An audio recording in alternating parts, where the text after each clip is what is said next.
Perkenalkan, nama saya Arik Kesya Pratama dari kelas C04.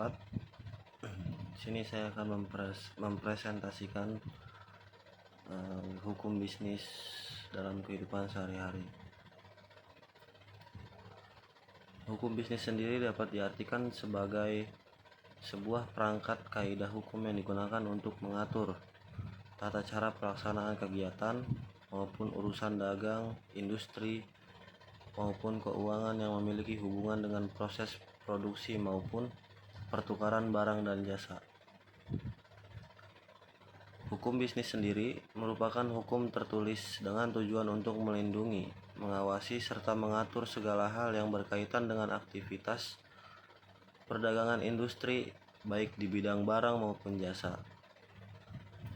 Dengan mengetahui hukum bisnis, maka seorang pelaku bisnis dapat mengetahui apa yang benar dan menjadikan hukum bisnis sebagai berperilaku yang sesuai dengan kode etik bisnis. Pengertian hukum bisnis menurut ahli. Terdapat pula beberapa ahli yang mengemukakan pendapatnya terkait definisi dari hukum bisnis sebagai berikut. Yang pertama, Munir Fuadi. Pengertian hukum bisnis menurut Munir Fuadi adalah sebuah kaidah hukum yang digunakan untuk mengatur tata cara pelaksanaan kegiatan dagang yang berhubungan dengan kegiatan produktif serta memiliki motif untuk mendapatkan sebuah keuntungan. Yang kedua, Abdul R. Saliman. Selanjutnya, definisi hukum bisnis menurut Abdul R. Saliman sendiri adalah sebuah peraturan hukum baik yang ada secara tertulis maupun tidak tertulis. Peraturan tersebut digunakan untuk mengatur hak serta kewajiban atas perjanjian dan juga perikatan pada sebuah praktek bisnis. Yang ketiga, Dr. Johannes Ibrahim. Dr. Johannes Ibrahim juga mengemukakan pendapatnya terkait pengertian hukum bisnis. Ia menyatakan bahwa hukum bisnis merupakan sebuah kaidah hukum yang digunakan untuk mengatur dan juga menyelesaikan berbagai macam persoalan aktivitas antar manusia yang dapat timbul khususnya pada bidang perdagangan. Fungsi hukum bisnis. Yang pertama, sumber informasi praktis.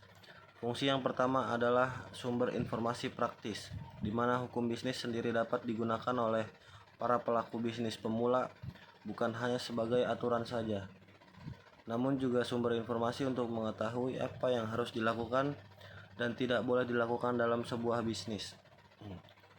Informasi yang ada itu sendiri bukan hanya dapat digunakan oleh pemula saja, namun juga para profesional yang ada di bidang bisnis sendiri. Kedua, memberitahu hak serta kewajiban seorang pelaku bisnis. Fungsi yang kedua adalah memberitahu hak serta kewajiban seorang pelaku bisnis, di mana dengan adanya hukum bisnis ini dapat dijadikan sebagai arahan bagi para pebisnis untuk lebih memahami aturan-aturan yang ada dalam menjalankan sebuah bisnis, khususnya bagi para pebisnis yang masih baru saja memulai, di mana seringkali tidak mengetahui apa saja yang menjadi hak mereka dan apa yang harus mereka lakukan dalam menjalankan sebuah bisnis. Oleh sebab itu, sangat penting untuk para pebisnis sebelum memulai usahanya untuk mempelajari terlebih dahulu hukum bisnis. Yang ketiga, menciptakan perilaku dan sikap yang adil. Fungsi yang ketiga ini adalah menciptakan perilaku dan sikap yang adil. Hal ini dikarenakan dengan beragamnya usaha yang ada dan dijalankan oleh para pelaku bisnis, persaingan yang ada maupun menjadi semakin ketat. Oleh sebab itu, tidak sedikit pula pebisnis menggunakan berbagai cara curang untuk lebih unggul di pasaran. Namun terdapat pula bisnis yang dijalankan dengan mengikuti hukum bisnis yang ada secara sehat, adil dan juga dinamis. Dengan adanya hukum bisnis ini, para pelaku bisnis didorong untuk menjalankan aktivitas bisnis mereka dengan adil dan sehat, di mana jika mereka tidak mengikuti hukum bisnis yang ada, maka akan mendapatkan sanksi sesuai dengan aturan yang telah berlaku. Tujuan hukum bisnis. Pertama, menjamin berjalannya fungsi keamanan mekanisme di dalam sebuah pasar. Kedua, melindungi berbagai jenis usaha yang ada. Ketiga, memberikan dampak positif di dalam bidang keuangan perbankan. Keempat, memberikan perlindungan terhadap pelaku ekonomi. Kelima, menciptakan sebuah bisnis yang adil dan juga aman. Asas hukum bisnis. Pertama, asas manfaat. Kedua, asas keadilan serta pemerataan yang berperi kemanusiaan. Ketiga, asas keseimbangan, keserasian serta keselarasan dalam kehidupan. Keempat, asas kemandirian yang berwawasan kebangsaan. Kelima, asas usaha bersama maupun kekeluargaan. Keenam, asas demokrasi ekonomi. Ketujuh, asas membangun tanpa merusak lingkungan. Sumber hukum bisnis. Hukum bisnis sendiri tercipta untuk melindungi berbagai hak yang dimiliki seorang konsumen atau masyarakat di dalam aktivitas ekonomi maupun bisnis di tengah masyarakat. Hukum bisnis sendiri dibuat dan dirumuskan sedemikian rupa guna mencegah dan mengurangi kecurangan dalam sebuah bisnis, agar tidak adanya pihak yang dirugikan dalam prosesnya. Berdasarkan prosesnya, sumber hukum bisnis sendiri ada dua sebagai berikut. Yang pertama, sumber hukum material. Sumber hukum bisnis pertama adalah sumber hukum material, yang didasarkan pada sebuah materi yang pada akhirnya menjadi sebuah hukum. Jika kita membicarakan sebuah sumber hukum, maka cakupannya sendiri akan sangat luas. Hal ini dikarenakan segala hal yang menjadi sebuah materi maupun bahan baku hukum dapat disebut sebagai sumber hukum. Menurut pakar ekonomi, sebuah upaya yang dilakukan manusia dalam memenuhi kebutuhan hidup, mereka juga dapat dikatakan sebagai sebuah sumber hukum material, di mana peristiwa yang terjadi setiap harinya merupakan sebuah hasil interaksi antar manusia yang satu dengan yang lainnya dan juga disebut sebagai sebuah sumber hukum material. Yang kedua, sumber hukum formil. Sumber hukum bisnis yang kedua adalah sumber hukum formil yang dapat dilihat melalui cara pembentukannya dan terdiri dari sebagai berikut. Undang-undang. Pertama, undang-undang dalam arti material yang merupakan segala peraturan yang dikeluarkan oleh pemerintah dan memiliki sifat yang mengikat. Undang-undang dalam arti formil sendiri merupakan sebuah undang-undang dibuat oleh pemerintah sebagai eksekutif yang bekerja sama dengan Dewan Perwakilan Rakyat atau DPR sebagai legislatif. Kedua, kebiasaan. Hukum kebiasaan yang merupakan sumber hukum tertua, di mana kebiasaan sendiri merupakan segala hal yang kita lakukan secara terus-menerus hingga pada akhirnya dianggap benar oleh masyarakat.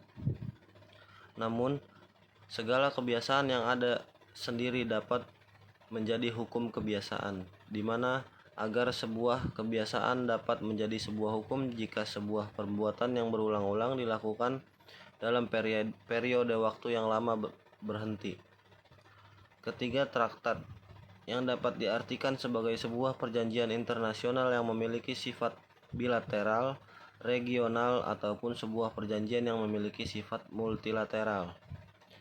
Keempat, jurisprudensi, yang merupakan suatu pemutusan sebuah perkara hukum dengan menggunakan sebuah rujukan pada putusan hakim sebelumnya di dalam kasus serupa atau sama. Kelima, doktrin, yang merupakan pendapat serta perkataan dari para ahli mengenai sebuah kasus hukum yang sudah diakui keperkaraannya, baik secara akademik ataupun saintifik. Di sini ada ruang lingkup hukum bisnis. Berbagai bentuk badan usaha seperti PT, CV dan firma, kontrak bisnis, perusahaan go public, pasar modal, jual beli perusahaan, kepailitan dan likuidasi, merger, konsolidasi dan akuisisi, pengkreditan dan pembiayaan, jaminan hutang, berbagai surat berharga, ketenaga kerjaan maupun perburuhan, hak kekayaan intelektual industri, persaingan usaha yang tidak sehat serta larangan monopoli, perlindungan kepada seorang konsumen, distribusi serta agen, perpajakan, asuransi, dan banyak lainnya. Berbagai prinsip umum pada hukum bisnis. Yang pertama, prinsip otonomi. Prinsip pertama adalah prinsip otonomi, di mana seseorang yang berada di dalam bidang bisnis yang otonom memiliki kesadaran penuh mengenai apa yang menjadi kewajibannya di dalam dunia bisnis. Orang tersebut akan memiliki sebuah kesadaran untuk tidak hanya mengikuti norma maupun nilai moral yang ada dan berlaku, namun ia juga melakukan hal tersebut karena sadar dan mengetahui bahwa hal tersebut adalah sesuatu yang baik, di mana segala hal yang ia lakukan juga sebelumnya sudah dengan baik dan matang dipikirkan dan dipertimbangkan. Kedua, prinsip kejujuran. Prinsip kedua adalah prinsip kejujuran. Sebuah bisnis tidak akan bisa bertahan dengan lama jika tidak didasari dengan nilai kejujuran, di mana nilai ini menjadi modal utama dalam memperoleh trust atau kepercayaan dari mitra bisnis dan berbagai pihak yang terlibat, baik dalam hal komersial, material maupun moral. Ketiga, prinsip keadilan.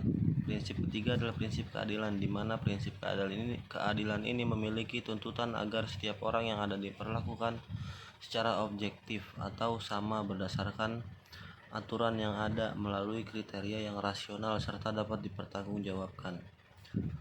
Keempat, prinsip saling menguntungkan. Prinsip keempat adalah prinsip saling menguntungkan, di mana dalam sebuah bisnis menuntut agar semua pihak yang terlibat di dalamnya untuk menciptakan keuntungan bagi satu sama lain.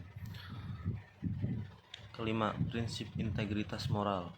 Prinsip kelima adalah prinsip integritas moral yang menyarankan di dalam sebuah aktivitas bisnis yang sedang dijalankan untuk tetap menjaga nama baik dirinya dan juga perusahaan. Contoh hukum bisnis. 1. Bidang perkreditan. Contoh hukum bisnis yang pertama dalam bidang perkreditan, di mana hukum bisnis yang satu ini merupakan salah satu contoh yang paling sering kita temukan. Bidang perkreditan sendiri memiliki berbagai macam bentuk. Sebagai salah satu contohnya, bentuk perkreditan yang ditawarkan oleh pihak bank untuk para pelaku bisnis yang juga memberikan tawaran bunga yang jauh lebih kecil.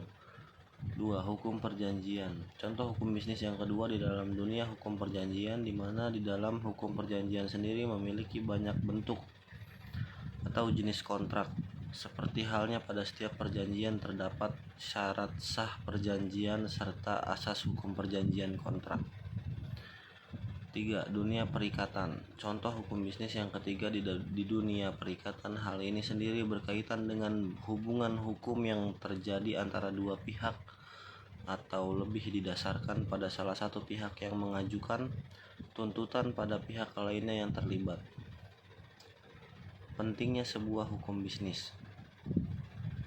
Dengan berkembang pesatnya dunia bisnis yang terus-menerus bertumbuh dan merambah ke berbagai bidang lain, baik hal tersebut menyangkut barang ataupun jasa, bisnis yang ada saat ini sendiri menjadi salah satu pilar penopang yang digunakan untuk mendukung perkembangan ekonomi serta pembangunan. Semua pelaku bisnis atau pengusaha yang ada sendiri juga tidak dapat terlepas dari hukum bisnis agar segala kegiatan bisnis yang dilakukan dapat berjalan dengan tertib, lancar, serta aman.